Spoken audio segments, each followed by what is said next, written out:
పెరిగిన వైద్య ఫీజుల నిర్ణయం మారదని వైద్యారోగ్య శాఖ మంత్రి కామినేని శ్రీనివాస్ స్పష్టం చేశారు. గతంలో ఫీజుతో పాటు శిక్షణాభృతి ఉండేది కాదని, ప్రస్తుతం దాన్ని ఇవ్వటం తప్పనిసరి చేశామని తెలిపారు.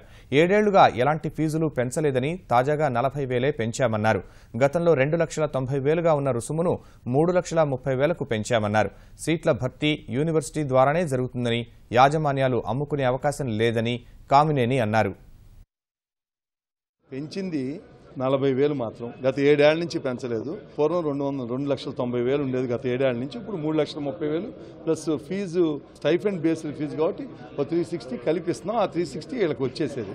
ఈ కేటగిరీ 5,60,000 ఉండేది, కానీ మనందరికీ తెలుసు 1,50,2 కోట్లు వసూలు చేసేవారు. ఇవాళ నరేంద్ర మోడీ గారు డిమానిటైజేషన్ చేసి నీట్ ఎగ్జామ్ తీసుకొచ్చిన తర్వాత ఎక్కడా డబ్బుగా ఇచ్చే ప్రసక్తి లేదు, ఇవ్వాల్సిన అవసరం లేదు. ప్రతిదీ వైట్ సోర్స్లోకి తీసుకొచ్చారు.